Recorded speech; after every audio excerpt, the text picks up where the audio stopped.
안녕하세요. 시니어 세상의 강 대표입니다. 오늘은 이재명 정부가 추진하는 노동정책 대개편, 그 내용을 좀 정리해서 알려드리려고 합니다.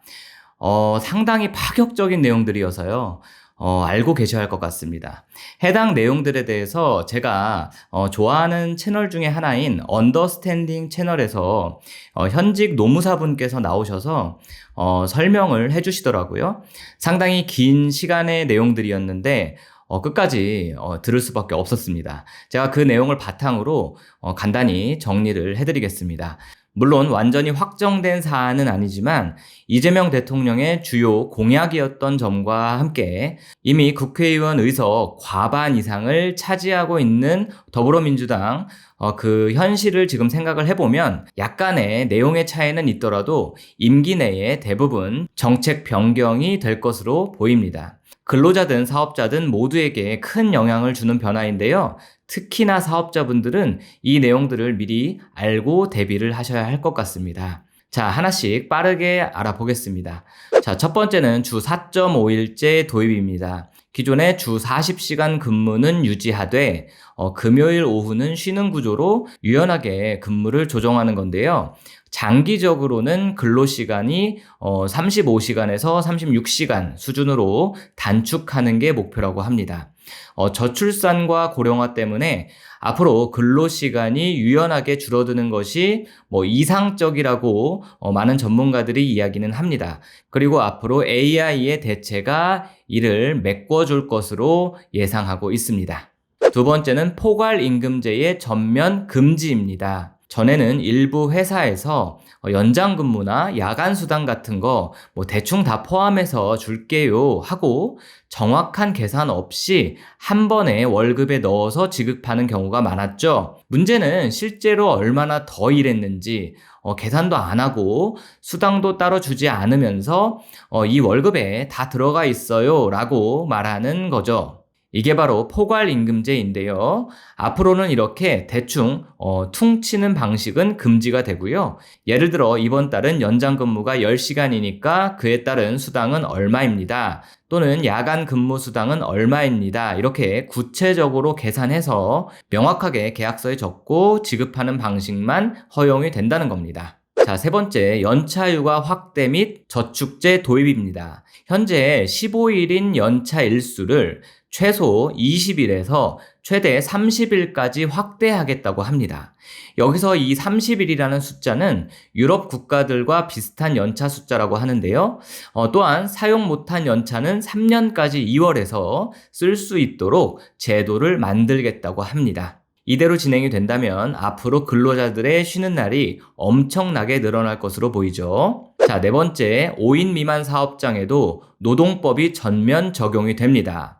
현재는 편의점 같은 소규모 사업장은 휴일 근로나 야근 수당 지급이 안 되고 해고 보호도 안 되는 경우가 많죠. 이제는 1인 이상 사업장 전면 적용을 추진한다고 합니다. 많은 자영업자분들 반드시 기억해야 하는 정책 변경입니다. 꼭 기억하세요. 자, 다섯 번째, 정년이 60세에서 65세로 연장됩니다.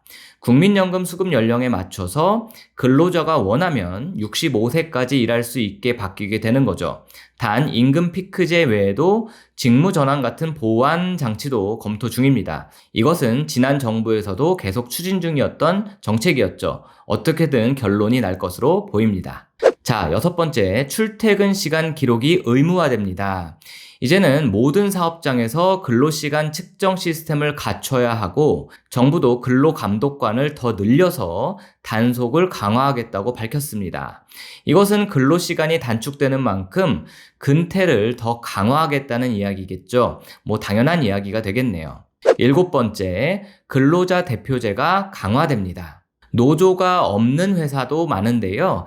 이들 회사에도 대표 근로자를 뽑아서 회사와 협의하고 연차, 유연 근무 등 여러 가지 사안에 대해서 이 근로자 대표가 서면 합의할 수 있는 제도가 만들어집니다.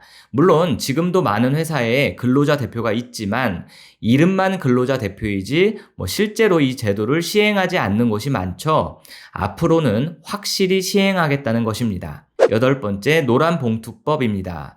이미 지난 정부에서 대통령 거부권으로 이슈가 되었었죠. 이제는 대통령이 바뀌면서 통과 가능성이 매우 높아졌습니다. 노란봉투법이라는 것은 파업 등 노동조합 활동으로 인한 손해에 대해서 사용자가, 즉 회사가 손해배상을 청구하지 못하게 제한한다, 그런 법안입니다.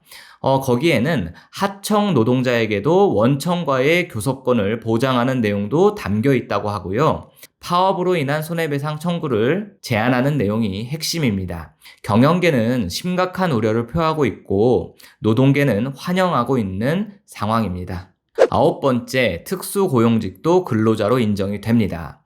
배달기사, 대리운전, 보험설계사, 설치기사 등 지금까지는 개인사업자로 분류되던 분들도 앞으로는 근로기준법과 산재보험 적용, 그리고 실업급여 대상이 될 수가 있게 됩니다. 이 모든 변화는 일하는 사람을 보호하겠다, 그런 목적에서 시작됐지만 사업주 입장에서는 비용과 책임이 더 커지는 구조이기도 합니다. 특히 더 문제가 되는 것은 병원 혹은 요양원, 주간보호센터와 같은 그런 요양기관들입니다. 왜냐하면 요양 서비스의 특성상 일의 능률을 높여서 빠르게 처리하고 쉴 수 있는 구조가 아니죠. 항상 매일같이 직원이 어르신들 곁에 상주해야 하는 것이기 때문이죠. 주 4.5일제 시행 시 앞으로 요양보호사 구인이 더 필요하게 될 것이고 스케줄의 변화가 더욱 심해져서 근무표를 담당하는 분은 심하게 머리가 아플 것 같네요. 당연히 인건비 지출이 더욱 올라갈 것이고요. 그리고 연차도 현재는 15개이지만 최소 20개에서 한 25개까지 더 발생할 것으로 보이는데 이에 대한 구멍난 자리를 어떻게 메꿔야 할지 원장님들은 바짝 긴장을 하셔야 하겠습니다. 어차피 사람들의 노동의 시간은 차츰차츰 줄어드는 게 이상적이고 맞는 방향이라고 생각은 합니다. 다만 사업체의 현실을 완전히 외면하고 밀어붙이기식의 정책은 반드시 피해야겠죠. 특히 병원이나 장기요양기관의 근로 특성은 일반 회사와 많이 다르기 때문에 정부에서도 이 점을 특별히 고민해서 타협점을 찾아주길 바라봅니다. 오늘 영상이 좋으셨다면 좋아요 꼭 부탁을 드립니다. 그럼 저는 다음 영상에서 뵙겠습니다. 시청해주셔서 감사합니다.